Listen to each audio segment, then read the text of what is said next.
Capítulo 10. El único recuerdo que conservo de 1969 es el de un lodazal inmenso, un profundo lodazal, viscoso y pesado, donde cada vez que daba un paso se me hundían los pies, y yo lo cruzaba haciendo un esfuerzo sobrehumano. No veía nada, ni delante ni detrás de mí, solo un cenagal de tintes oscuros extendiéndose hasta el infinito. El tiempo transcurría al ritmo de mis pasos. A mi alrededor hacía tiempo que todos habían emprendido la marcha, y yo y mi tiempo seguíamos arrastrándonos con torpeza por aquel lodazal.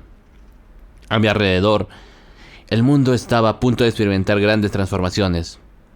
John Coltrane y muchos otros habían muerto. La gente clamaba cambios, y estos se encontraban a la vuelta de la esquina, pero los acontecimientos que tuvieron lugar, todos y cada uno de ellos, no fueron más que pantomimas carentes de entidad y significado. Y yo me limitaba a vivir día tras día sin apenas levantar la cabeza. Lo único que se reflejaba en mis pupilas era aquel lodazal infinito. Levantaba el pie derecho, luego el izquierdo, y de nuevo el pie derecho. Ni siquiera sabía con certeza dónde me encontraba. No lograba orientarme, solo sabía que tenía que dirigirme a alguna parte, y por ese motivo movía los pies. Cumplí 20 años, el otoño dio paso al invierno, pero mi vida no experimentó cambio alguno. Asistía sin interés a las clases, trabajaba 3 veces por semana, de cuando en cuando releía el Gran Gatsby, y los domingos hacía la colada y escribía largas cartas a Naoko. A veces quedaba con Midori para comer, íbamos al zoológico o al cine. La venta de la librería Kobayashi prosperó, y Midori y su hermana alquilaron un piso de 2 dormitorios cerca de la estación de Miyodani, a donde pronto se mudaron. Midori me dijo que cuando su hermana se casara, ella se mudaría a otro apartamento. Un día me invitó a comer. El piso era bonito y soleado, y Midori parecía encontrarse mucho más a gusto en él que en la librería Kobayashi. Nagasawa me propuso varias veces salir con él, pero yo siempre me negué, aduciendo que tenía un compromiso. Me daba pereza. Simplemente no puedo decir que no me apeteciera acostarme con alguna chica, pero me hastiaba pensar en todo el proceso. Salir de noche a beber, buscar a la chica adecuada, charlar e ir a un hotel. Con todo, respetaba a alguien como Nagasawa, capaz de repetir el mismo ritual una y otra vez sin experimentar fastidio o aburrimiento. Quizás se debía a lo que Hatsumi me había comentado, pero me hacía más feliz pensar en Naoko que acostarme con chicas estúpidas de las que no sabía ni el nombre. El tacto de los dedos de Naoko conduciéndome a la eyaculación en medio de aquel prado permanecía más vivo en mi memoria que cualquier otro recuerdo. A principios de diciembre escribí a Naoko, preguntándole si podía ir a visitarla durante las vacaciones de invierno. Me respondió Reiko. En la carta me decía que estarían muy contentas de verme, que les hacía mucha ilusión. Me contestaba ella porque al parecer en los últimos tiempos Naoko no se sentía capaz de escribir. Esto no quería decir que su estado hubiese empeorado. No debía preocuparme. Aquello iba a rachas. Cuando empezaron las vacaciones de la universidad, metí mis cosas en la mochila, me calcé las botas de nieve y salí para Kioto. Tal como me había anunciado aquel extraño médico, las montañas cubiertas de nieve ofrecían un panorama de una belleza extraordinaria. Igual que la vez anterior, dormí en la habitación de Naoko y Reiko, y de manera similar a la anterior permanecí 3 días en aquel lugar. Al anochecer, Reiko tocaba la guitarra y charlábamos. Durante el día, en vez de ir a la excursión, los 3 hacíamos esquí de fondo. Tras una hora deslizándome por las montañas, sobre los esquís, me sentía sin aliento y bañado en sudor. En mi tiempo libre ayudaba a retirar la nieve. Aquel extraño médico, el doctor Miyata, volvió a acercarse a nuestra mesa durante la cena y nos explicó por qué el dedo corazón era más largo que el índice y por qué en el pie sucedía lo contrario. El guarda, el señor Omura, volvió a hablarme de la carne de cerdo de Tokio. A Reiko le encantaron los discos con los que le obsequié y transcribió algunas melodías para tocarlas con la guitarra. Naoko estaba mucho más callada que en otoño. Cuando estábamos los 3 juntos, apenas abría la boca. Se limitaba a permanecer sentada en el sofá, sonriendo. Reiko hablaba por ambas. «No te preocupes», me dijo Naoko. «Ahora estoy en esa fase. Me divierte mucho más escucharos a vosotros que hablar». En un momento en que Reiko, con algún pretexto, salió de la casa, Naoko y yo nos abrazamos sobre la cama. Besé con dulzura su cuello, sus hombros y sus pechos, y ella, como la vez anterior, me excitó con la mano hasta llegar al orgasmo.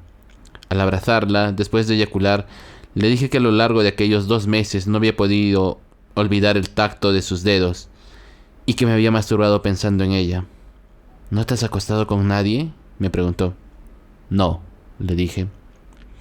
Entonces acuérdate también de esto. Se deslizó por la cama, tomó con suavidad mi pene entre los labios, lo introdujo en su cálida boca y empezó a lamerlo. La lisa melena de Naoko me caía sobre el vientre y se mecía al compás del movimiento de sus labios. Eyaculé por segunda vez.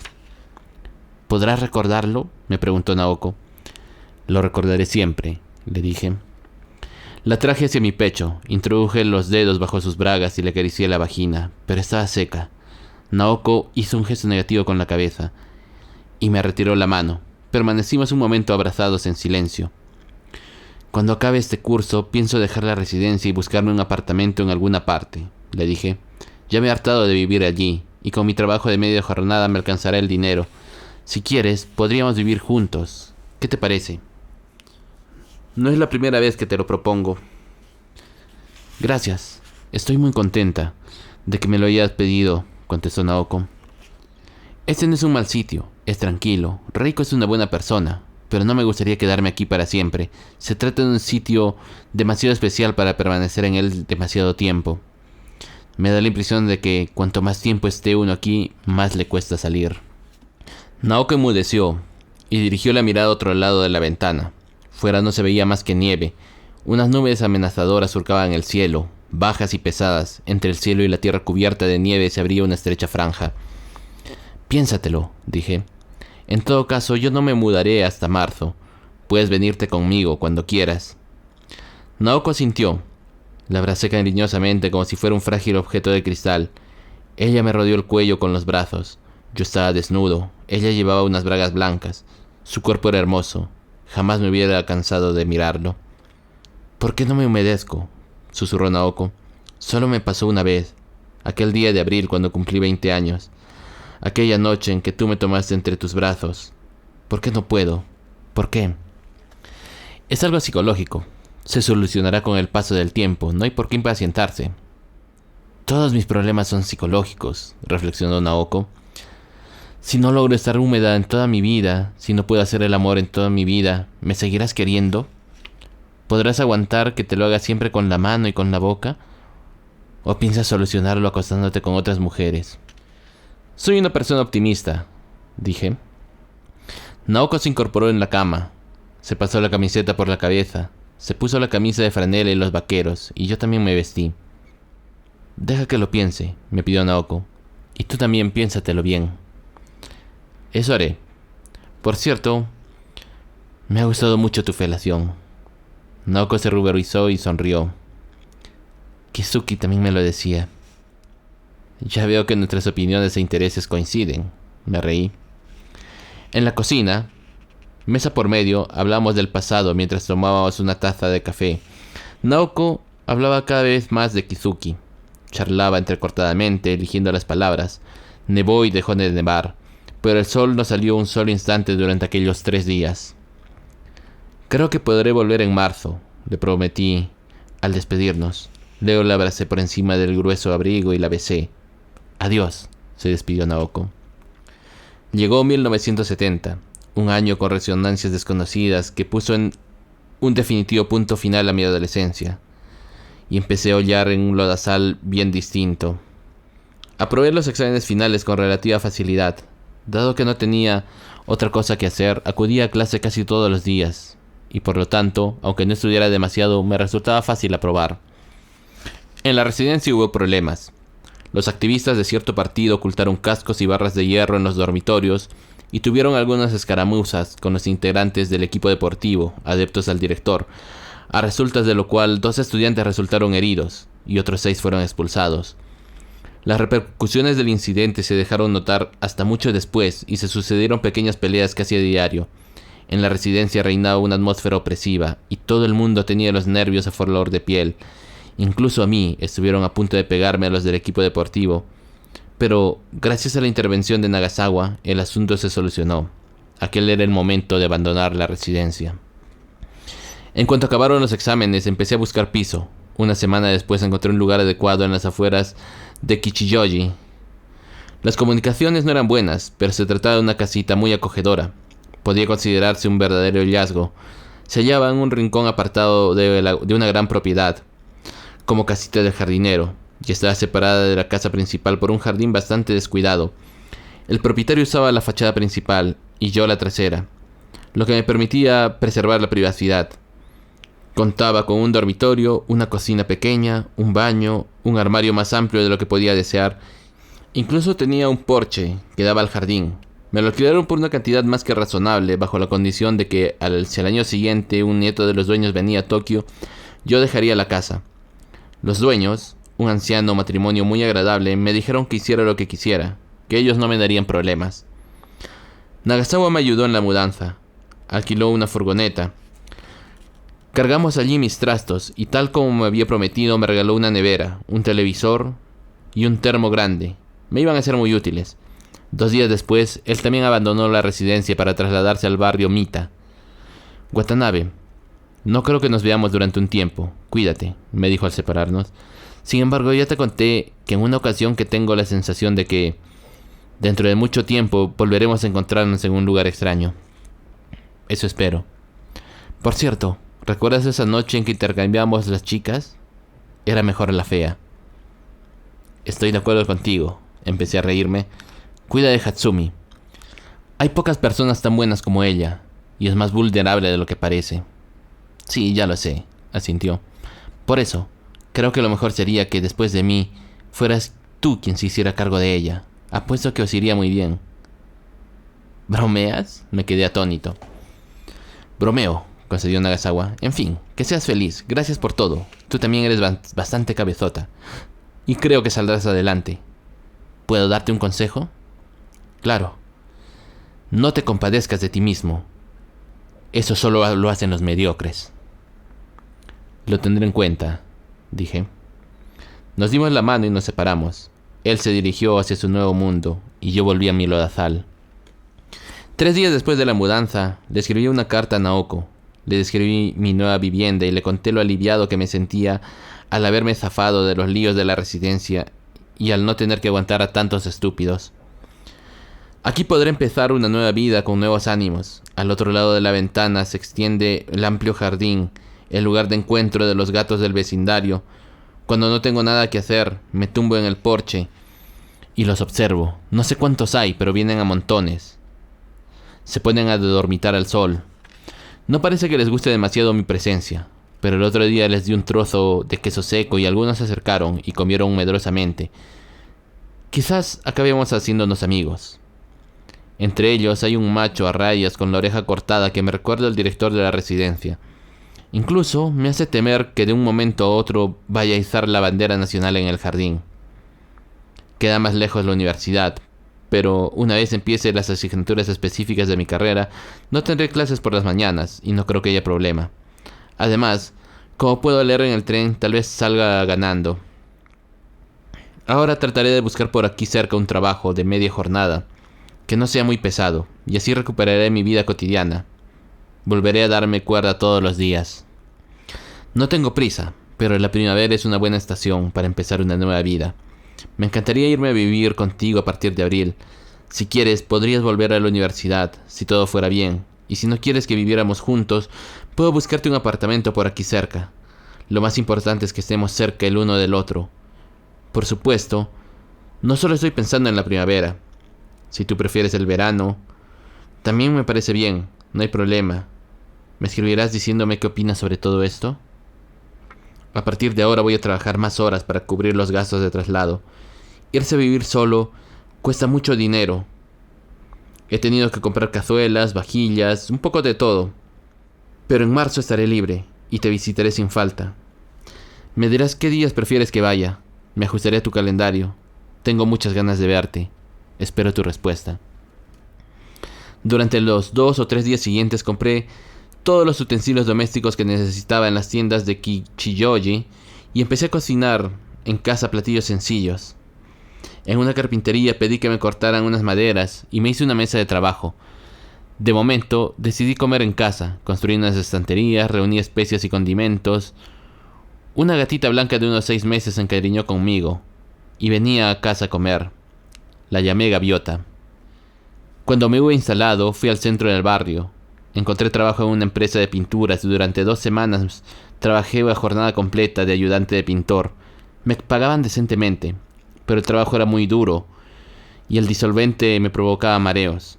Al acabar la jornada, cenaba en un restaurante barato, bebía unas cervezas, volvía a casa, jugaba con el gato y me dormía. Transcurrieron 2 semanas sin que me llegara una respuesta de Naoko. Un día, mientras estaba pintando, me acordé de Midori. Hacía casi 3 semanas que no me había puesto en contacto con ella. No le había informado siquiera de mi cambio de domicilio. Le había dicho, eso sí, que pensaba mudarme pronto, a lo que ella repuso, ¿de veras? Eso había sido todo. Entré en una cabina telefónica y marqué su número. Contestó una chica que debía ser su hermana, y al decirle mi nombre me dijo, espera un momento. Por más que aguardé, Midori no se puso al aparato. Midori dice que está muy enfadada y que no quiere hablar contigo, me informó su hermana. Te mudaste sin avisarle. Desapareciste sin decirle siquiera dónde ibas. Ahora ella está furiosa, y cuando se enfada, no se le pasa así como así. Es igual que un animalito. ¿Puedo explicárselo, por favor? Dile que se ponga un momento. No quiere escuchar tus explicaciones. Entonces, ¿te importa si te lo explico y luego tú se lo cuentas a ella? Me sabe mal pedírtelo, pero... Ni hablar, me espetó su hermana. Esto se lo cuentas tú directamente. Eres un hombre. Asume tus responsabilidades. ¡Qué remedio! Le di las gracias y colgué el auricular. Midori tenía sus motivos para estar enfadada. Al mudarme, había estado tan ocupado en arreglar la casa y en trabajar para costearme los gastos que me había olvidado de ella. Y no solo de Midori, ni siquiera había pensado en Naoko. Aquello era muy propio de mí. Cuando algo me absorbía, perdía de vista el mundo que me rodeaba. Intenté imaginar cómo me hubiera sentido si Midori hubiera mudado sin decirme nada y hubiera permanecido 3 largas semanas sin ponerse en contacto conmigo. Es probable que me hubiese sentido herido, profundamente herido, porque aunque no fuésemos novios, había más intimidad entre nosotros que entre muchas parejas. Al pensarlo, me sentí angustiado. No soporto herir a las personas, y encima a alguien a quien quería tanto. Al volver del trabajo me senté al escritorio y le escribí una carta. Se lo conté todo con franqueza, sin excusas ni explicaciones. Me disculpé por mi falta de atención y por mi insensibilidad. Tengo muchas ganas de verte. Quiero enseñarte mi nueva casa. Respóndeme, por favor, le escribí. Le pegué un sello de correo urgente y eché la carta al buzón. Por más que esperé, no me llegó respuesta. La primavera empezó de forma extraña. Permanecí todas las vacaciones esperando que respondieran a mis cartas. No pude ir de viaje, no pude ir a visitar a mis padres, no pude ir a trabajar, porque no sabía cuándo llegaría la carta de Naoko diciéndome en qué fecha podía ir a visitarla. Durante el día me iba a Kichiyoji, entraba en un cine a ver una sesión doble o pasaba horas leyendo en un jazz café. No veía a nadie, apenas hablaba con nadie. Una vez por semana le escribía a Naoko. En las cartas jamás mencionaba que estaba esperando su respuesta. No quería presionarla. Le hablaba de mi trabajo como pintor y de Gaviota, de las flores del melocotonero del jardín, de lo amable que era la señora de la tienda de tofu, y de lo malintencionada que era la de la tienda de comida preparada. Le contaba lo que cocinaba todos los días. Seguía sin responderme.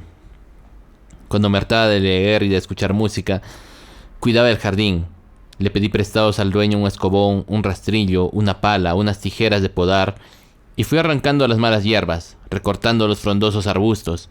Poco después el jardín quedó irreconocible. Cuando el dueño vio los frutos de mi trabajo, me invitó a tomar una taza de té. Nos sentamos en el porche de la casa grande. Taza en mano, comimos galletas de arroz y charlamos. Me contó que después de jubilarse había trabajado durante un tiempo en una compañía de seguros, pero que 2 años atrás se había retirado definitivamente. Ahora se dedicaba a vivir la vida. Tanto la casa como el terreno eran suyos desde hacía años. Todos sus hijos se habían independizado, así que decidió pasar una vejez ociosa. Él y su mujer viajaban con frecuencia. «Qué bien», comenté. «No tanto», dijo él. «Los viajes me aburren. Preferiría trabajar». Me contó que había descuidado el jardín porque había pocos jardineros en la zona, y él en los últimos tiempos no podía ocuparse personalmente, ya que se le había agravado una alergia nasal y no podía tocar la hierba. Después me mostró un trastero y me dijo que, aunque con ello no esperaba pagar mi ayuda, me llevara con toda libertad los objetos que quisiera. Él no los necesitaba. Allí dentro había un poco de todo, desde un barreño y una piscina para niños hasta bates de béisbol. Descubrí una bicicleta vieja, una mesa de cocina, un par de sillas, un espejo y una guitarra. Se los pedí prestados. Me dijo que los usara todo el tiempo que quisiera. Invertí un día entero en quitar el óxido a la bicicleta, ponerle aceite, hincharle los neumáticos, arreglarle el engranaje y cambiarle los cables viejos por otros nuevos que compré en una tienda. Con esto la bicicleta quedó como nueva. Le quité el polvo a la mesa y la barnicé. Cambié todas las cuerdas a la guitarra y fijé con cola las partes de la caja que estaban despegadas. También le quité el óxido con un cepillo y le ajusté las clavijas. Aunque no era una buena guitarra, fui capaz de afinarla. Pensándolo bien, no había tenido ninguna desde mi época del instituto.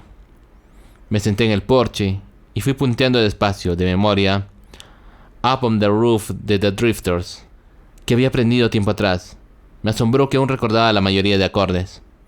Con la madera que sobró me hice un buzón, que pinté de rojo. Escribí en él mi nombre y lo puse delante de la puerta. Sin embargo, hasta el 3 de abril, la única correspondencia que albergó fue la de la convocatoria para una reunión de antiguos alumnos del instituto que me habían remitido desde la residencia. Aquel era el último sitio donde me apetecía ir, porque Kizuki y yo habíamos estado juntos en aquella clase. Arrojé enseguida la misiva a la papelera. El 4 de abril, por la tarde, encontré una carta en el buzón, pero era de Reiko. En el remitente de la carta constaba su nombre, Reiko Ishida. Abrí el sobre con cuidado con unas tijeras y me senté en el porche a leer la carta. Desde el primer instante tuve el presentimiento de que no contenía buenas noticias. Al leerlas, supe que estaba en lo cierto. Reiko se disculpaba por haber tardado tanto tiempo en responder. Naoko había hecho tremendos esfuerzos para contestarme, pero no había sido capaz de hacerlo. Reiko se había ofrecido muchas veces a escribirme en su lugar, diciéndole que no podía demorar tanto la respuesta, pero Naoko repetía que era algo muy personal, que debía ser ella quien me escribiese, y de este modo el tiempo había ido pasando. Lamentaba que el retraso pudiera haberme ocasionado molestias, pero tenía que perdonarla. Seguro que para ti ha sido muy duro estar todo este tiempo esperando su respuesta, pero este mes también ha sido muy duro para Naoko. Compréndelo. Hablando sin ambages. Ahora ella no está bien, lucha con todas sus fuerzas para mejorar, pero todavía no se aprecian los resultados. La primera señal de alarma fue no poder escribir. Esto ocurrió a finales de noviembre o principios de diciembre. Luego empezó a oír voces. Cuando se disponía a escribir, las voces de varias personas se lo impedían. Interferían a la hora de elegir las palabras. Hasta tu segunda visita, los síntomas fueron relativamente leves, y yo, la verdad sea dicha, no me los tomé en serio. Nosotros estamos, hasta cierto punto, aquejados por nuestros propios síntomas de manera cíclica, pero después de tu regreso los síntomas se agravaron. Ahora tiene dificultades incluso a la hora de mantener una conversación. No sabe elegir las palabras, y esto la confunde enormemente. La confunde y la asusta. Las alucinaciones auditivas han ido incrementándose. Cada día hacemos terapia con un médico. Hablamos de varias cosas. Ella, el médico y yo intentamos esclarecer qué partes de ella se han dañado. Yo propuse incluirte en alguna sesión, si ello fuera posible, y el médico estuvo de acuerdo. Pero Naoko se opuso. Estas fueron sus palabras. Cuando me vea, quiero que me encuentre con el cuerpo limpio. He aquí sus razones. Intenté convencerla diciéndole que lo importante era que se recuperara lo antes posible, pero ella no cambió de opinión. Creo que yo te lo había explicado antes, pero este no es un hospital especializado, no es un sanatorio eficaz que cuenta con médicos especialistas. Aquí no puede seguirse una terapia intensiva. El objetivo de esta institución es ofrecer un ambiente propicio para que los pacientes puedan tratarse a sí mismos, y no incluye un tratamiento médico propiamente dicho. Así que si el estado de Naoko empeora, tendrán que trasladarla a otro hospital o institución médica. Para mí esto sería muy duro, pero parece inevitable. Por supuesto, aunque fuera así, se trataría de una especie de viaje de trabajo temporal y quedaría abierta la posibilidad de su retorno. O si las cosas fueran bien, tal vez se curaría definitivamente y podría abandonar cualquier hospital. Estoy haciendo todo lo que puedo, y Naoko también. Reza por su recuperación y sigue escribiendo como hasta ahora. Reiko Ishida, 31 de marzo. Tras leer la carta, permanecí sentado en el porche contemplando el jardín, que ya había adquirido un aire primaveral. Había un viejo cerezo, con las flores casi abiertas. Soplaba un suave viento y la luz confería al paisaje una extraña tonalidad difusa. Poco después, Gaviota volvió de alguna parte, y tras estar un rato arañando las tablas del porche, estiró los músculos perezosamente a mi lado y se durmió. En algo tenía que pensar, pero no sabía cómo empezar. A decir verdad, no me apetecía pensar en nada.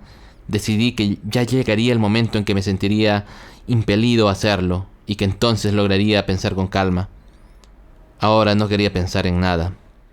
Permanecí todo el día apoyado en una columna del porche acariciando a Gaviota, contemplando el jardín. Sentía que todas mis fuerzas me habían abandonado. Avanzó la tarde, llegó el atardecer, y pronto las tinieblas azules de la noche cubrieron el jardín. Gaviota se marchó. Yo me quedé contemplando las flores de cerezo. En ese crepúsculo de primavera, parecían carne desollada al rojo vivo. El jardín estaba lleno de olor pasado y dulzón de la carne podrida. Recordé el cuerpo de Naoko. Su hermoso cuerpo yacía en la oscuridad, y su piel brotaban numerosos tallos, pequeños y verdes, que temblaban y se mecían con el viento. ¿Por qué tiene que estar enfermo un cuerpo tan hermoso?, me pregunté. ¿Por qué no dejan a Naoko en paz? Entré en casa y corrí las cortinas, pero como era de esperar, también las habitaciones olían a primavera, que cubría el mundo entero. Pero a mí, en aquellos momentos, me hacía pensar en la putrefacción. Dentro de aquella casa con las persianas cerradas, sentí un odio profundo hacia la primavera. Odié todo lo que me había traído. Odié el dolor sordo que sentía en mi interior. Era la primera vez en mi vida que odiaba algo con tanta intensidad. Pasé 3 días extraños, sintiéndome como si estuviese andando por el fondo del mar. Cuando alguien me hablaba, no entendía lo que me estaba diciendo. Cuando yo le hablaba a alguien, este no me entendía. Como si me envolviera una espesa membrana, me impedía entrar en contacto con el mundo que me rodeaba. Al mismo tiempo, la gente no podía tocar mi piel. Yo carecía de fuerzas, pero mientras me protegiera la membrana, no tenían poder alguno sobre mí. Contemplaba el techo apoyado en la pared. Cuando tenía hambre, comía cualquier cosa que tuviera a mano. Bebía agua. Cuando me invadía la tristeza, bebía whisky y dormía, sin lavarme, sin afeitarme. Así pasé 3 días. El 6 de abril recibí una carta de Midori. Me decía que el 10 de abril era el día de la matrícula y que podíamos quedar en el patio de la universidad e ir a comer juntos. Escribía: he tardado mucho en responderte. Creo que ahora ya estamos empatados y podemos hacer las paces. Te echo mucho de menos. Leí la carta 4 veces, pero no logré entender qué quería decir con ella. ¿Qué significado podía tener? Estaba confuso y era incapaz de encontrar la conexión entre una fase y la siguiente. ¿Qué tenía que ver el hecho de quedar con ella el día de la matrícula con estar empatados? ¿Por qué quería comer conmigo? Me estoy volviendo loco, pensé. Sentía la cabeza embotada, como las raíces hinchadas por la humedad de una planta que ha crecido en la oscuridad más completa. No puedo seguir así. Pensé en mi aturdimiento. No puedo seguir así eternamente. Tengo que hacer algo. De repente recordé las palabras de Nagasawa. No te compadezcas de ti mismo. Eso solo lo hacen los mediocres. Bravo, Nagasawa. Qué grande eres, pensé. Y me levanté después de exhalar un suspiro. Por primera vez en mucho tiempo hice la colada. Me bañé, me afeité, limpié la casa, fui a comprar. Cociné una comida decente, comí, di de comer a Gaviota, que estaba hambrienta. No bebí otra cosa más fuerte que la cerveza e hice 30 minutos de gimnasia. Al mirarme en el espejo en el momento de afeitarme, vi lo demacrado que estaba. Aquel rostro de ojos ausentes me resultó extraño. A la mañana siguiente di un largo paseo en bicicleta y tras volver a casa y comer leí de nuevo la carta de Reiko. Intentaba pensar qué debía hacer en el futuro. El motivo principal de que la carta de Reiko me hubiese afectado tanto estribaba en que ésta, en un segundo, había echado por tierra mis esperanzas más optimistas, mi fe en que Naoko podía recuperarse. La propia Naoko, hablando de su enfermedad, me había dicho que tenía unas raíces muy profundas. Reiko a su vez había reconocido que no sabía qué iba a ocurrir. Sin embargo, a pesar de ello, yo había ido a ver a Naoko 2 veces. Me había dado la impresión de que estaba mejorando y había decidido que el único problema que ella tenía consistía en reunir el coraje suficiente para integrarse en la sociedad. Que si ella lo lograra, nosotros dos, uniendo nuestras fuerzas, podríamos salir adelante. No obstante, el castillo que yo había construido sobre esa frágil hipótesis se había derrumbado al leer la carta de Reiko. Lo único que quedaba ahora era una superficie plana e insensible. Debía replantearme a la situación. Tal vez Naoko tardara mucho en recuperarse, e incluso, suponiendo que lo lograra, saldría muy debilitada del proceso, con menos confianza en sí misma. Yo tenía que adaptarme a las nuevas circunstancias. Era consciente de que la solución a mis problemas no estribaba en fortalecerme a mí mismo, por supuesto, pero en cualquier caso, lo único que podía hacer era mantener la moral alta. Lo único que podía hacer era esperar con paciencia a que ella se curara. Kizuki, pensé, a diferencia de ti, he decidido vivir como es debido. Tú debiste de sufrir, pero yo también sufro, de veras. Todo lo que está ocurriendo procede de tu muerte. Abandonaste a Naoko a su suerte. Yo, en cambio, jamás podré hacerlo, porque la quiero y soy más fuerte que ella. Y seré aún más fuerte, maduraré, me convertiré en un adulto, debo hacerlo. Hasta ahora había deseado permanecer eternamente en los 17 o 18 años, pero ya no lo pretendo. Ya no soy un adolescente. Tengo sentido de la responsabilidad, Kizuki. Ya no soy el que estaba contigo. He cumplido 20 años y debo pagar un precio por seguir viviendo. Watanabe, ¿qué te ha sucedido?, me preguntó Midori. Estás en los huesos. ¿Tú crees?, le dije. ¿No será que follas demasiado con tu amante casada? Sonreí y negué con un gesto de la cabeza. Desde principios de octubre pasado no me he acostado con nadie, afirmé. Midori soltó un silbido. Llevas más de medio año sin hacerlo. Sí. ¿Por qué te has adelgazado tanto? Me he convertido en un adulto, afirmé. Midori me puso sus manos en los hombros y me miró fijamente a los ojos. Luego hizo una mueca y volvió a sonreír. Sí, es cierto. Te noto distinto. Has cambiado. Me he hecho mayor. Eres increíble. Mira que pensar así. Midori parecía admirada. Comamos algo. Estoy hambrienta. Decidimos ir a un pequeño restaurante que estaba detrás de la Facultad de Literatura. Pedimos el menú del día. Watanabe, ¿estás enfadado conmigo?, me preguntó. ¿Por qué? Porque como revancha no respondí a tu carta. ¿Crees que no hice bien? Tú te habías disculpado como es debido. Fui yo quien se portó mal. No puedo quejarme. Mi hermana dice que no está bien actuar así. Según ella, es demasiado rencoroso, demasiado infantil. Pero tú te quedaste tranquila con tu revancha. Exacto. Entonces, ¿qué problema hay? Eres muy generoso, exclamó Midori. Watanabe, ¿de verdad llevas medio año sin tener relaciones sexuales? Exacto.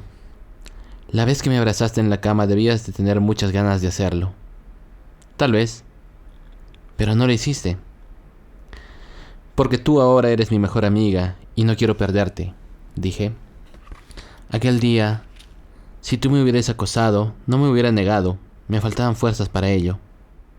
La tengo tan grande y dura, bromeé. Ella sonrió y me acarició cariñosamente la muñeca. Ya hacía algún tiempo que había decidido confiar en ti al 100%, así que aquel día me dormí con toda tranquilidad. Sabía que contigo no podía sucederme nada malo, que podía estar tranquila, y dormí como una bendita, ¿no? Pues sí. Si tú me hubieras dicho, oye Midori, acuéstate conmigo y verás que todo se arregla, quizá lo hubiera hecho. Y no creas que con eso estoy intentando seducirte o excitarte, solo trato de expresarte lo que siento. Lo sé, le dije. Durante la comida nos mostramos nuestras matrículas y descubrimos que iríamos a 2 clases juntos, es decir, la vería 2 veces por semana. Luego me contó cosas de su vida, tanto a ella como a su hermana. Al principio les costó acostumbrarse a vivir en el apartamento, porque aquella vida, me contó Midori, comparada con la que habían llevado hasta entonces, era demasiado cómoda. Estaban habituadas a correr todo el día de acá para allá, cuidando enfermos y ayudando en la tienda. Últimamente ya nos hemos hecho la idea de que esta va a ser nuestra vida. No tendremos que privarnos de nada por nadie y podremos movernos con toda libertad. Pero esta idea a nosotras nos inquietaba.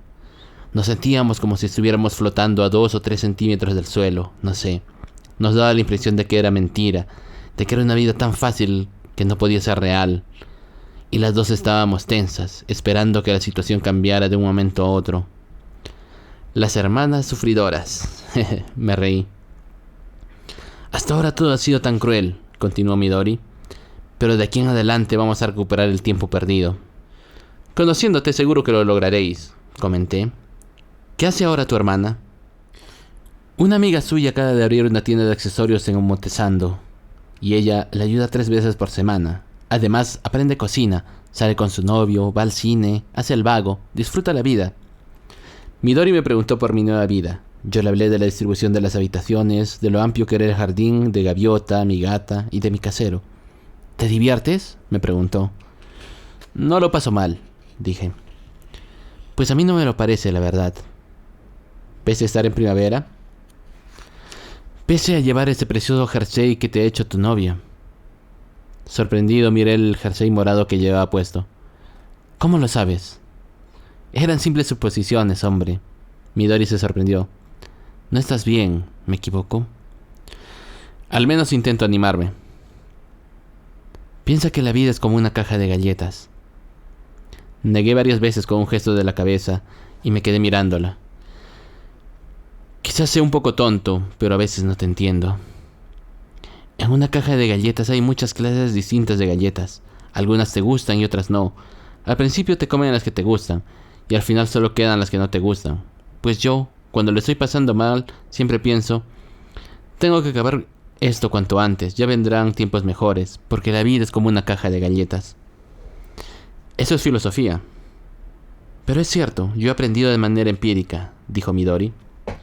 Mientras tomábamos una taza de café, entraron en la cafetería 2 chicas, al parecer compañeras de clase de Midori, y las 3 se mostraron las matrículas y estuvieron un rato charlando de todo lo imaginable, de las notas que habían sacado el día anterior en alemán, de que habían oído que una de ellas había hecho daño, de los bonitos que eran los zapatos de la otra, de dónde los habían comprado. Yo escuchaba distraído aquella cháchara que parecía llegarme del otro extremo del planeta. Tomaba sorbos de café y miraba el otro lado del ventanal. Veía el habitual panorama de la universidad en primavera, el cielo velado por una ligera bruma, los cerezos en flor. Unos estudiantes a todas luces novatos andaban con libros nuevos bajo el brazo. Mientras contemplaba el paisaje, volví a quedarme absorto. Pensé en Naoko, que tampoco aquel año podría volver a la universidad. En la repisa del ventanal había un pequeño jarrón con anémonas. Cuando las 2 chicas se fueron a su mesa, tras un hasta luego, Midori y yo abandonamos el local y paseamos por el barrio. Recorrimos las librerías de viejo y compramos varios libros. Entramos en otra cafetería y tomamos otra taza de café. Jugamos a la máquina de 1 millón del salón recreativo. Nos sentamos en el parque y charlamos. En general, ella era la que hablaba. Yo me limitaba a sentir. Midori me dijo que estaba sedienta y fui a una pastelería del barrio a comprar 2 Coca-Colas. Mientras tanto, ella garabateó algo con un bolígrafo en un blog. Al preguntarle de qué se trataba, me respondió que no era nada importante. A las 3:30 me dijo que tenía que irse, que había quedado con su hermana en Nanguinza.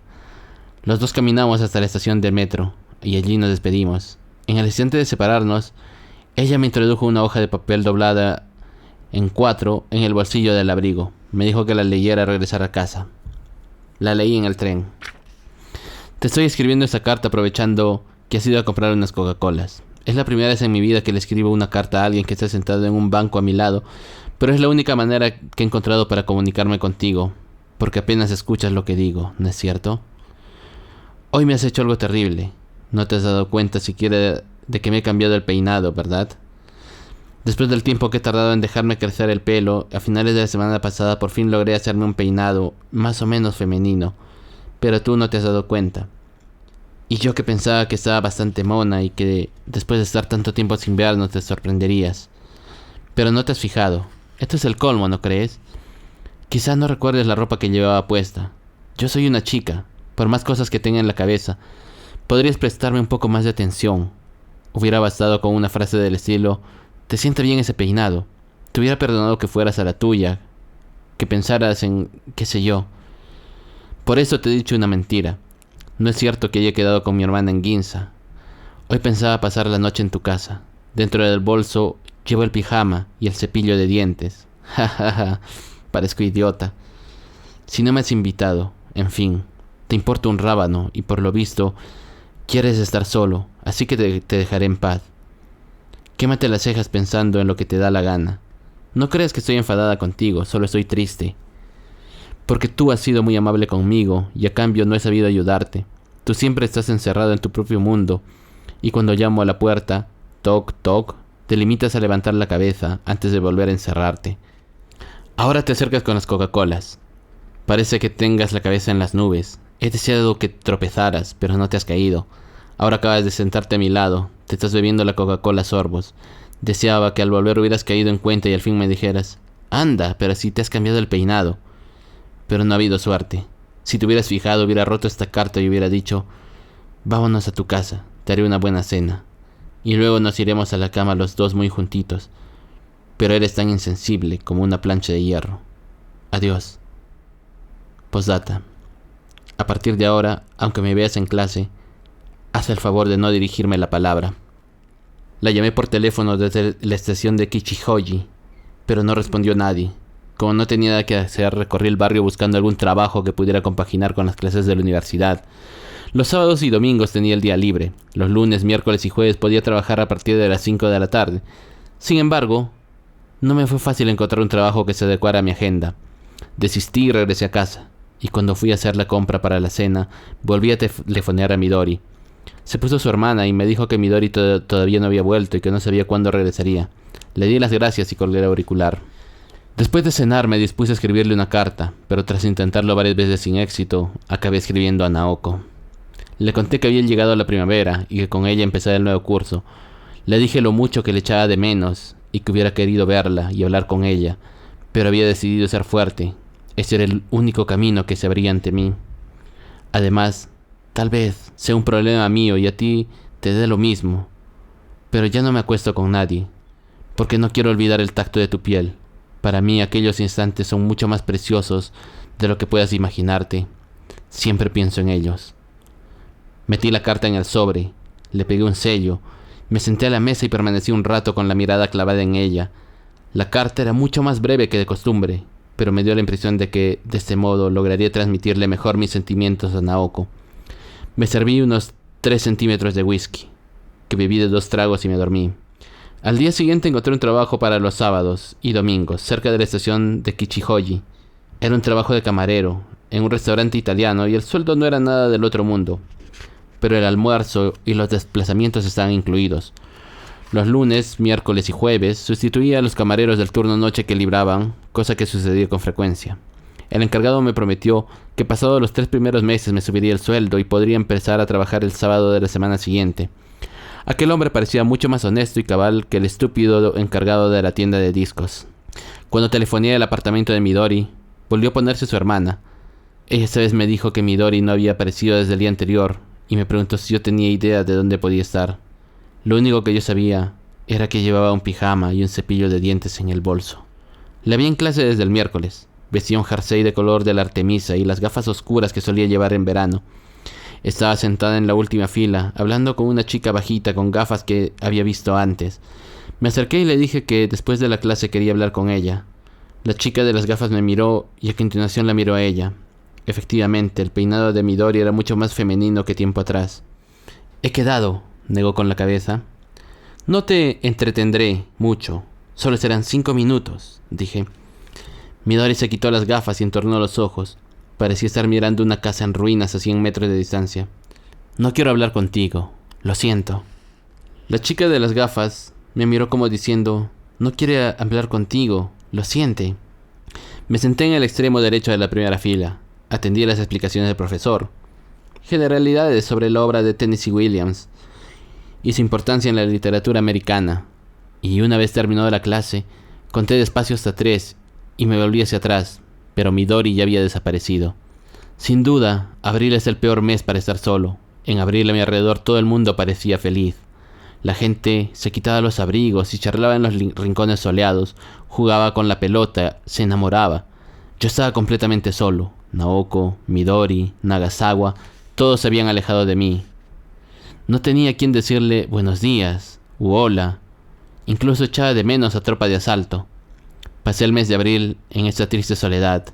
Intenté hablar con Midori varias veces, pero la respuesta siempre fue la misma. Ahora no quiero hablar contigo.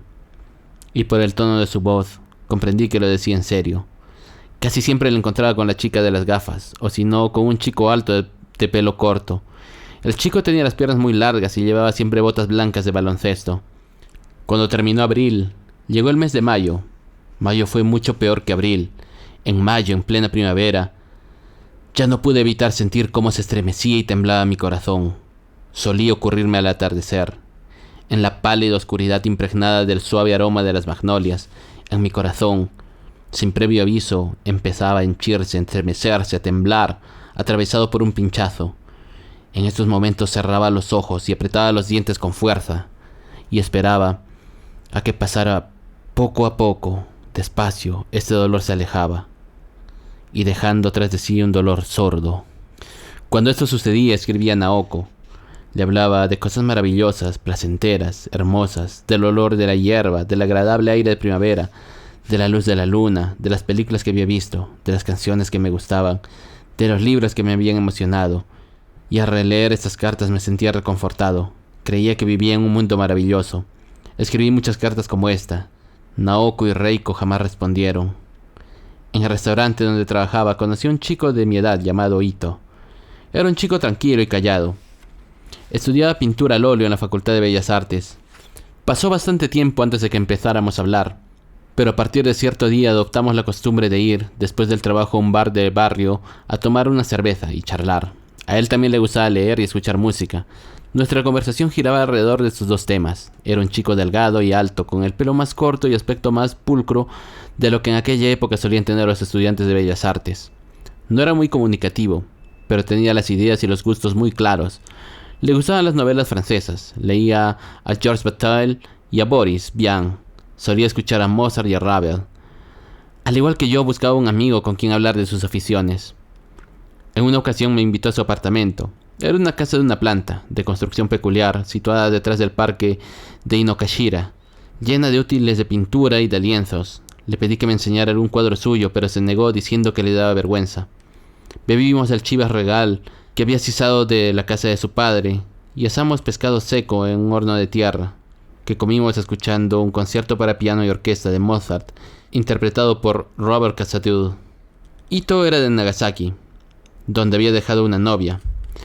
Me dijo que se acostaba con ella cada vez que volvía a su casa, pero que últimamente las cosas no iban demasiado bien entre ellos. Ya sabes cómo son las chicas, me comentó. Cuando cumplen 20 o 21 años, de repente empiezan a pensar de una manera muy concreta, se vuelven realistas. Todo lo que antes era adorable empieza a parecerte vulgar y deprimente. Mi novia, después de hacerlo, me pregunta a qué quiero dedicarme cuando termine la universidad. ¿Y qué vas a hacer?, le pregunté a mi vez. Con un trozo de pescado en la boca sacudió la cabeza. ¿Qué crees que puedo hacer? Los pintores de óleos no tienen nada que hacer, de eso no se come. Entonces mi novia me dice que vuelva a Nagasaki, que trabaje como profesor de arte, porque ella piensa ser profesora de inglés. ¡Ostras! Tu novia ya no te gusta demasiado, ¿verdad? Supongo que no, admitió Ito. Además, yo no quiero ser profesor de arte, no quiero acabar mi vida enseñando dibujo a estudiantes de bachillerato, a unos maleducados alborotando como monos. ¿Y no sería mejor para ambos que te separaras de ella?, dije. Tienes razón, pero no sé cómo decírselo, me sabe mal. Ella está tan convencida de que siempre estaremos juntos. No puedo decirle, nos separamos, ya no me gustas. Bebimos chivas con hielo y cuando terminamos el pescado cortamos pepino y apio a tiras finas que comimos bañados en miso. Mientras masticaba el pepino me acordé del padre de Midori muerto. Y me asaltó un sentimiento de angustia al pensar en lo tediosa que era mi vida desde que había perdido a esa chica. Su existencia había ocupado un gran espacio en mi corazón, sin que yo me diera cuenta. ¿Tienes novia?, me preguntó Ito. Tras una pausa le respondí afirmativamente. Sin embargo, en aquel momento una serie de circunstancias impedían que estuviéramos juntos. ¿Pero os comprendéis el uno al otro? Eso quiero pensar. Es lo único que cabe pensar, bromeé. Me habló con voz serena de lo maravillosa que era la música de Mozart. Conocía la genialidad de Mozart de la misma manera que los aldeanos conocen los senderos de montaña. Me dijo que a su padre le gustaba Mozart y que él lo escuchaba desde los 3 años. Yo no era un entendido de Mozart, pero mientras escuchaba el concierto aprendí las oportunas y apasionadas explicaciones de Ito. Mira ese paisaje, o esto otro, ¿qué te parece este? Sentí como por primera vez en mucho tiempo me invadió un sentimiento de paz. Contemplamos la luna en cuarto creciente que flotaba sobre el parque de Inokashira y tomamos el último sorbo de chivas. Era delicioso. Ito me propuso que pasara allí la noche, pero me excusé diciendo que tenía un compromiso. Le di las gracias por el whisky y salí de su apartamento antes de las 9. De regreso a casa, entré en una cabina y telefoné a Midori. Cosa rara, fue ella quien respondió al otro lado de la línea. Ahora no quiero hablar contigo, me dijo. Ya lo sé, me lo has repetido muchas veces.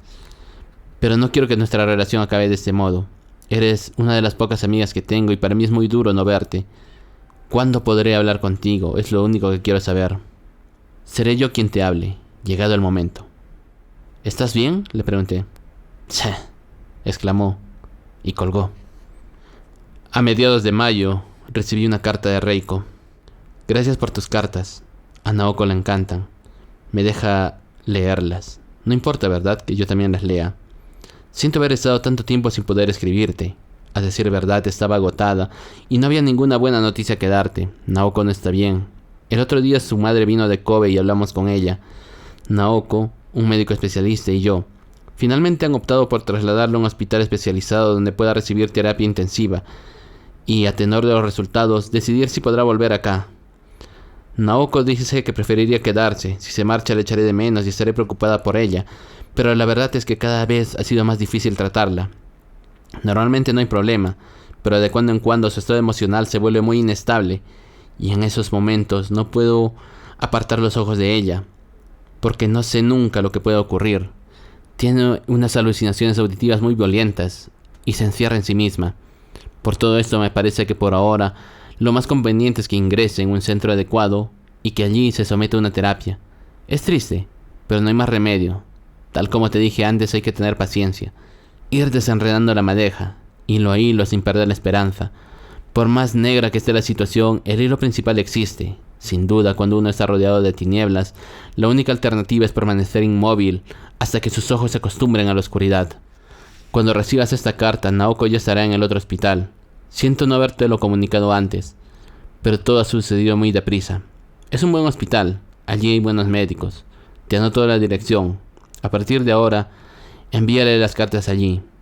A mí me irán informando sobre su estado, así que si hay alguna novedad ya te la comunicaré. Espero que sean buenas noticias. Para ti también debe ser muy duro esto. Ánimo. Aunque no esté Naoko, escríbeme de vez en cuando. Adiós. Aquella primavera escribí muchas cartas. Una por semana a Naoko, algunas a Reiko y también a Midori.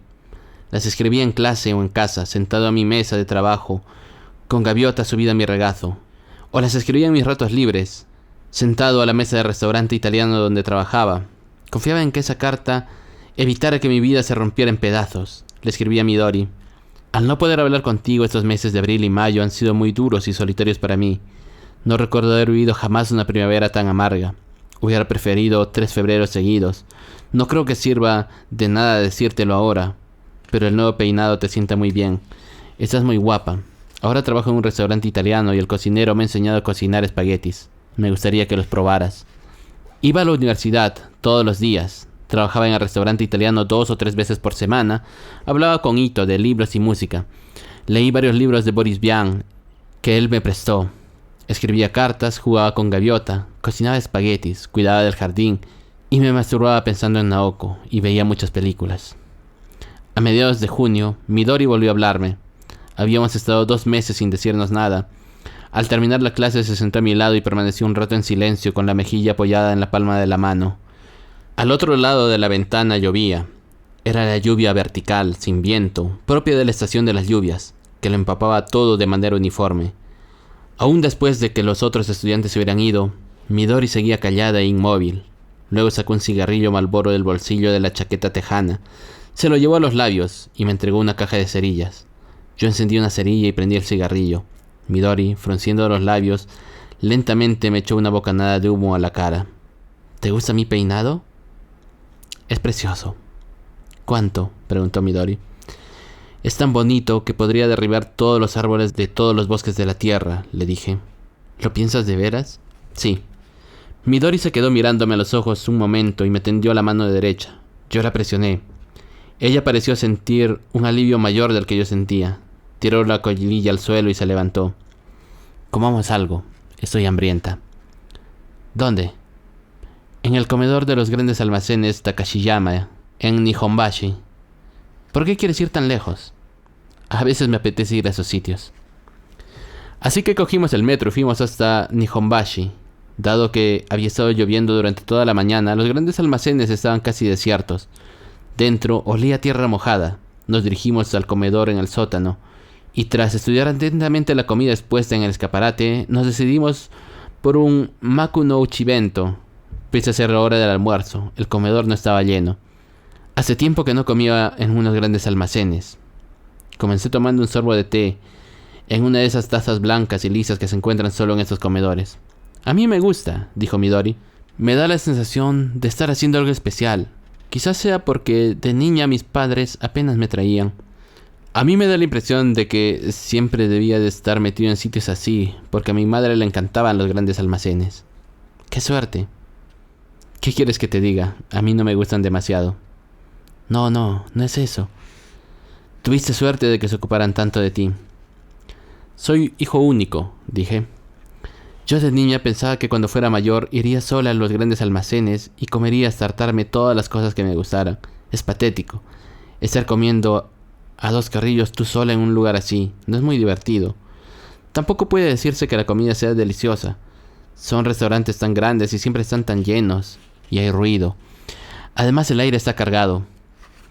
Con todo, a veces me entran ganas de pasarme por aquí. Durante estos 2 meses me he sentido muy solo, tercié. Sí, ya me lo decías en tu carta, añadió Midori con voz atona. En fin, será mejor que comamos. En ese momento es lo único en que puedo pensar. Terminamos toda la comida que nos sirvieron dentro de las cajas lacadas con forma semicircular. Tomamos la sopa y bebimos una taza de té verde. Midori encendió un cigarrillo. Después, sin mediar palabra, se puso de pie, agarró el paraguas y yo hice lo propio. ¿A dónde vamos?, le pregunté. Hemos almorzado en el restaurante de unos grandes almacenes. El siguiente paso es ir a la azotea, dijo Midori. En la azotea, bañada por la lluvia, no había nadie. No se veía ningún dependiente en la sección de artículos para animales de compañía, y tanto los kioscos como las taquillas de las atracciones para niños tenían el cierre echado. Con el paraguas abierto paseamos entre los caballos de madera, mojados, las tumbonas y las casetas. Me sorprendió comprobar que en pleno centro de Tokio existiera un lugar tan desierto y desolado como aquel. Midori quería mirar por el telescopio, así que metí una moneda en la ranura y sostuve su paraguas mientras ella miraba. En un rincón de la azotea había un área de juegos cubierta, donde se alineaban un montón de artilugios mecánicos para niños. Midori y yo nos sentamos, uno al lado del otro, en una especie de plataforma y nos quedamos contemplando la lluvia. «Háblame», me dijo Midori. «Querías decirme algo, ¿verdad?» «No pretendo justificarme, pero aquel día estaba exhausto, aturdido», dije. «No percibía bien las cosas. Sin embargo, al dejar de verte lo he comprendido. Hasta ahora he tirado hacia adelante porque tú estabas a mi lado. Sin ti me siento desesperado, solo. No lo sabes. No sabes lo desesperada y sola que me he sentido sin ti durante estos 2 meses. No lo sabía», me sorprendió. «Creía que estabas enfadada y que no querías volver a verme». «Serás estúpido. ¿Cómo podía no querer volver a verte? Te dije que me gustabas, ¿no es cierto? Cuando me gusta a alguien no deja de gustarme así como así. ¿Ni siquiera sabes eso?» «Lo sabía, pero si me enfadé fue por lo siguiente. Y mira que estaba tan furiosa que te hubiera dado 100 patadas. Hacía tanto que no nos veíamos y tú, con la cabeza en las nubes, pensabas en la otra chica, sin mirarme ni un instante. Tenía todo el derecho a enfadarme. Aparte de eso, me dio la impresión de que me iría bien estar un tiempo separada de ti, para aclarar las cosas». «¿Qué cosas?» «Nuestra relación. En fin. Yo cada vez lo paso mejor contigo. Mejor que cuando estoy con mi novio. Y eso la verdad no es muy normal. No es un buen síntoma, ¿no crees? Él me gusta, por supuesto. Es un poco egoísta, estrecho de miras, algo facha, pero tiene muchas cosas buenas.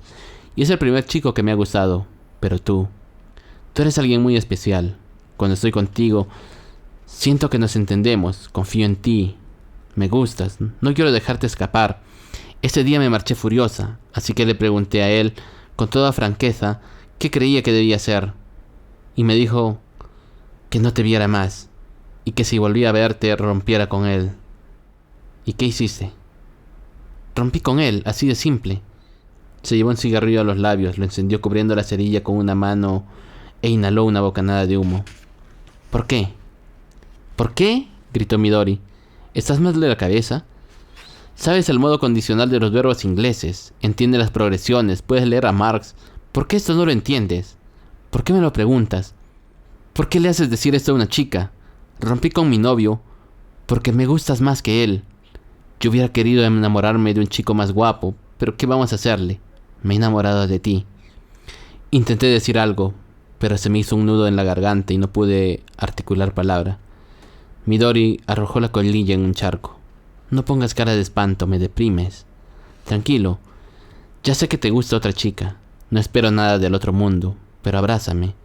¿Eso sí podrías hacerlo por mí? Durante estos 2 meses lo he pasado muy mal. Nos abrazamos en el fondo de la sala de juegos. Bajo el paraguas nos estrechamos con fuerza el uno con el otro. Nuestros labios se buscaron. Su pelo y la solapa de su chaqueta tejana olían a lluvia. Qué suave y cálido es el cuerpo de una mujer, pensé. Percibía el tacto de sus senos contra mi pecho a través de la chaqueta. Me daba la sensación de haber estado mucho tiempo sin haber tenido contacto físico con otro ser humano. La última noche en que nos vimos, hablé con mi novio y rompimos, dijo. Midori, me gustas mucho. No quiero que te alejes de mí, pero es imposible. En estos momentos estoy atado de pies y manos. ¿A causa de ella? Asentí. Dime, ¿te has acostado con ella? Una vez, hace 1 año. ¿Has vuelto a verla? Sí, en 2 ocasiones, pero no hemos hecho nada. ¿Por qué? ¿Ella no te quiere? ¿Quién sabe?, reconocí. La situación es muy compleja. Tenemos varios problemas. Todo esto hace mucho tiempo que dura, y yo la verdad he acabado por no entender las cosas. Ni las entiendo yo, ni las entiende ella. Lo único que sé es que como ser humano siento cierta responsabilidad hacia ella, y no puedo desvincularme. Al menos así lo siento ahora, aun en el caso de que ella no me quiera. Soy una mujer de carne y hueso. Midori presionó su mejilla contra mi cuello. Estoy entre tus brazos, confesándote que te quiero. Haré lo que tú me digas, soy un poco alocada, pero me tengo por una chica honesta, una buena chica. Soy trabajadora, guapa, tengo los pechos bonitos, sé cocinar, tengo un depósito en fideicomiso en el banco con lo que dejó mi padre. ¿No te parezca un buen partido? Si no te quedas conmigo, acabaré yéndome a otra parte. Necesito tiempo, dije. Tiempo para pensar, para arreglar las cosas, para decidir qué es lo mejor. Lo siento, pero por ahora eso es lo único que puedo prometerte. Pero yo te gusto y no quieres que me aleje de ti, ¿no es cierto? Sí. Midori se separó de mí y me miró a los ojos sonriendo. Te esperaré, confío en ti, accedió. Pero cuando me elijas quiero ser la única. Cuando hagas el amor conmigo, piensa solo en mí. ¿Entiendes lo que trato de decirte? Perfectamente. No me hagas daño. Bastante me han herido ya a lo largo de mi vida. No quiero que me hieran nunca más. Quiero ser feliz. La traje hacia mí y la besé. Suelta ese estúpido paraguas y abrázame con fuerza. Con los 2 brazos, me ordenó Midori. Sin paraguas nos quedaremos empapados. ¿Qué más da? No importa. Ahora quiero que me abraces, sin pensar en nada. He estado aguantando durante 2 meses. Dejé el paraguas a nuestros pies y la abracé con fuerza. Bajo la lluvia nos envolvía el rumor sordo parecido al de los neumáticos de un coche circulando por la autopista.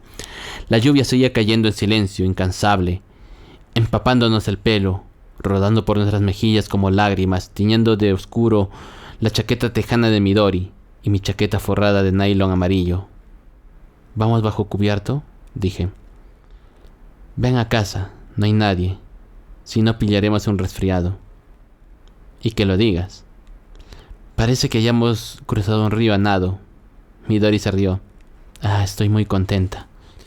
Compramos una toalla grande en la sección de ropa del hogar y entramos por turno en los servicios a secarnos el pelo. Luego tomamos el metro y fuimos hasta su apartamento en Myogadani. Midori me hizo entrar en la ducha. A continuación se duchó ella. Mientras se secaba la ropa me prestó un albornoz. Ella se puso un polo y una falda. Tomamos una taza de café, sentados a la mesa de la cocina. «Háblame de ti», me pidió Midori. «¿De qué quieres que te hable?»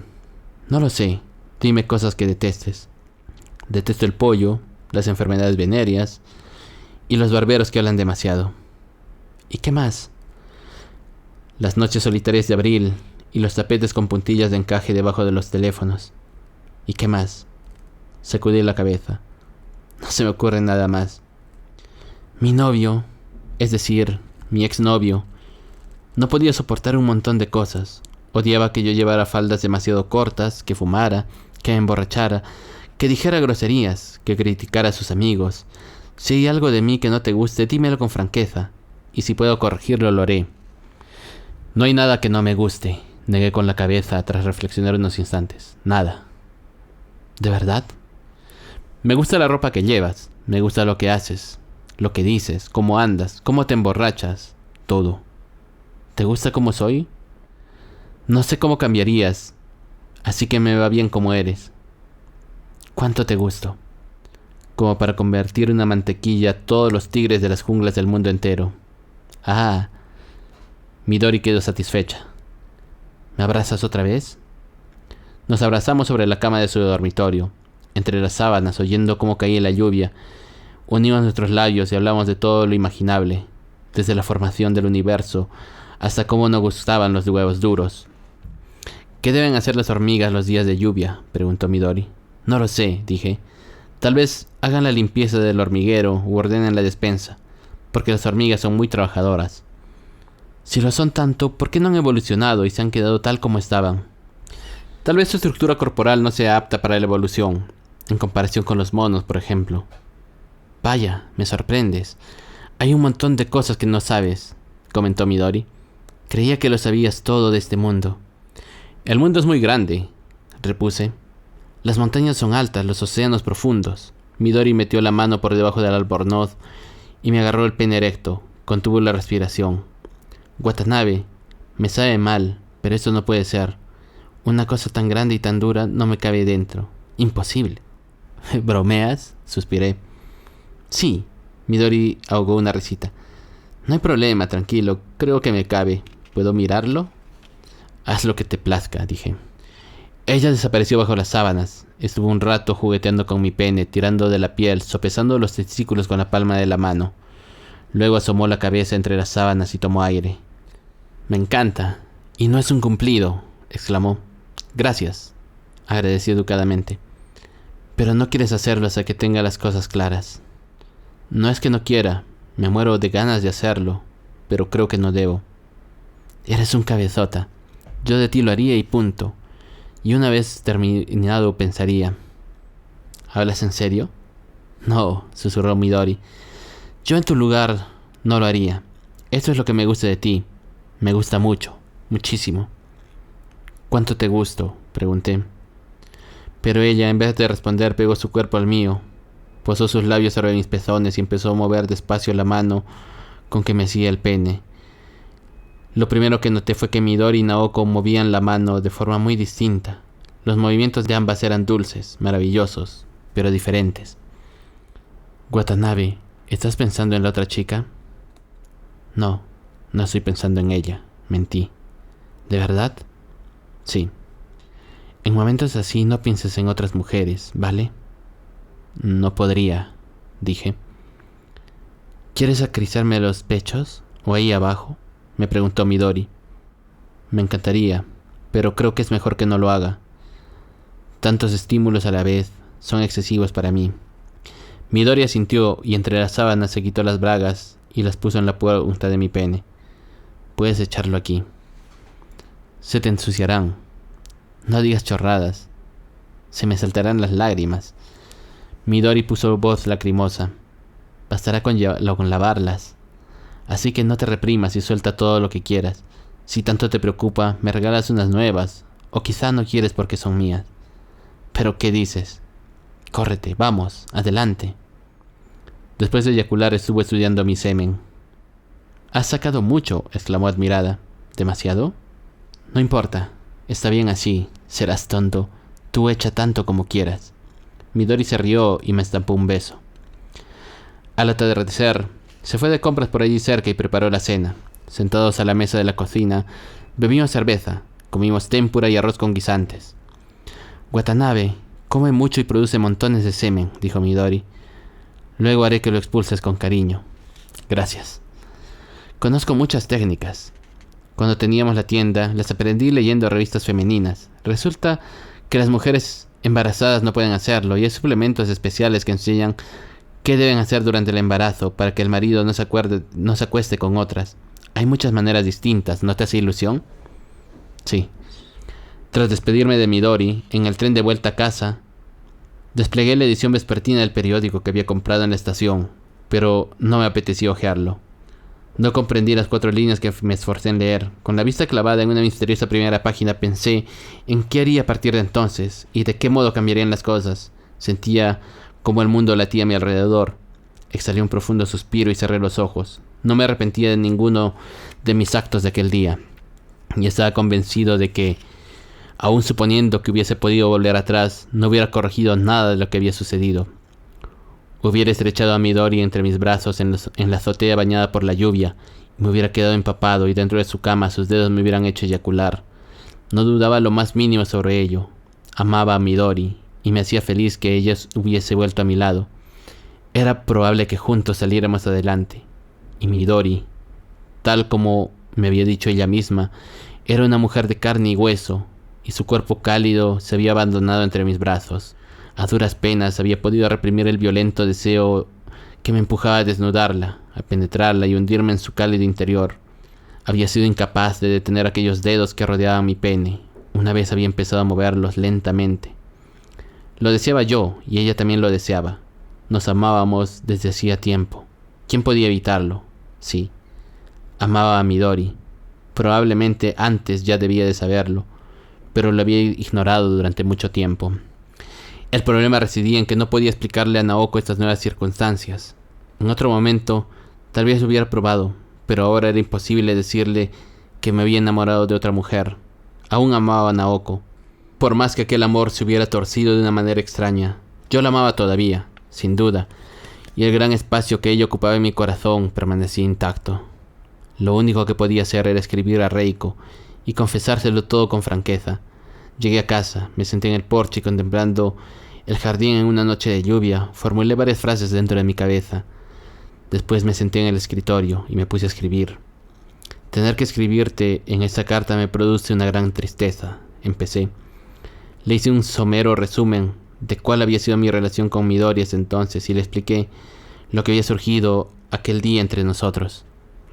Siempre he amado a Naoko y la amo todavía. Pero lo que existe entre Midori y yo es algo definitivo.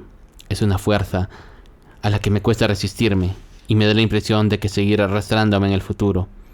El amor que siento por Naoko es plácido, dulce y transparente, pero mis sentimientos por Midori son de una naturaleza muy distinta. Se levantan y andan, respiran y laten, me sacuden de los pies a la cabeza. No sé qué hacer, me siento confuso. No pretendo excusarme, pero a mi manera he intentado ser lo más sincero posible y no le he mentido nunca a nadie. Siempre he tenido cuidado de no herir a nadie. No tengo la menor idea de cómo he caído en ese laberinto. ¿Qué debo hacer? Tú eres la única persona a quien puedo pedir consejo. Pegué un sello de correo urgente y le envié la carta aquella misma noche. La respuesta de Reiko llegó 5 días más tarde. Primero, las buenas noticias. Naoko está mejorando mucho más deprisa de lo que cabría esperar. Hablé con ella por teléfono y la noté muy lúcida. Quizá pueda volver pronto. A continuación, a lo tuyo. Creo que no deberías tomarte las cosas tan en serio. Amar a alguien es algo maravilloso. Y si este sentimiento es sincero, no tiene por qué arrojar a nadie en un laberinto. Ten más confianza en ti mismo. Mi consejo es muy simple. En primer lugar, si Midori te atrae tanto, es lógico que te hayas enamorado de ella. Lo vuestro puede ir bien o puede ir mal, pero el amor es así. Y cuando te enamoras, lo normal es abandonarte a este amor. Esta es mi opinión. Creo que esa puede ser una forma de honestidad. En segundo lugar, en cuanto a las relaciones sexuales con ella, disculpa que no quiera entrar en tus intimidades. Habla con Midori. Sacate una conclusión que os satisfaga a los dos. En tercer lugar, no le cuentes a Naoko. Si fuera necesario decirle algo, llegado el momento ya pensaríamos la mejor manera de hacerlo. Pero por ahora, no le cuentes nada. Déjamelo a mí. En cuarto lugar, hasta ahora has ayudado mucho a Naoko. En el futuro, aunque ya no estés enamorado de ella, todavía hay un montón de cosas que puedes hacer por ella. Así que intenta no tomártelo todo tan a pecho. Nosotros, con nosotros me refiero a la gente normal y a la que no somos tanto, todos nosotros somos seres imperfectos que vivimos en un mundo imperfecto y no debemos vivir de una manera tan rígida, midiendo la longitud con una regla y los ángulos con un transportador, como si la vida fuera un depósito bancario, ¿no te parece? Midori me parece una chica fantástica. Leyendo tu carta, he comprendido por qué te sientes atraído por ella. También puedo entender que al mismo tiempo te sientas atraído por Naoko. Eso no es ningún pecado. Cosas así pasan todos los días en este mundo. Es igual que ir en bote porque el lago es bello. Deja de atormentarte por esto. Las cosas fluyen hacia donde tienen que fluir, y por más que te esfuerces e intentes hacerlo lo mejor posible, cuando llega el momento de herir a alguien lo hieres. La vida es así. Parece que esté leccionándote, pero ya es hora de que aprendas a vivir de este modo. Constantemente intentas que la vida se adecue a tu modo de hacer las cosas, pero si no quieres acabar en un manicomio, abre tu corazón y abandónate al curso natural de la vida. Incluso una mujer débil e imperfecta como yo piensa lo maravilloso que es vivir. Intenta ser feliz. Adelante. Por supuesto, siento mucho que lo vuestro, lo de Naoko y tú, no haya tenido un final feliz. Pero, a fin de cuentas, ¿quién puede decir lo que es mejor? No te reprimas por nadie. Y cuando la felicidad llame a tu puerta, aprovecha la ocasión y sé feliz. Puedo decirte por experiencia que estas oportunidades aparecen 2 o 3 veces en la vida, y si las dejas escapar te arrepentirás para siempre. Cada día toco la guitarra por mí misma. Es un poco aburrido, la verdad. Detesto las oscuras noches de lluvia. Me gustaría tocar alguna vez, comiendo uvas, en una habitación donde estuvieras Naoko y tú. Hasta entonces, pues. Reiko Ishida, 17 de junio.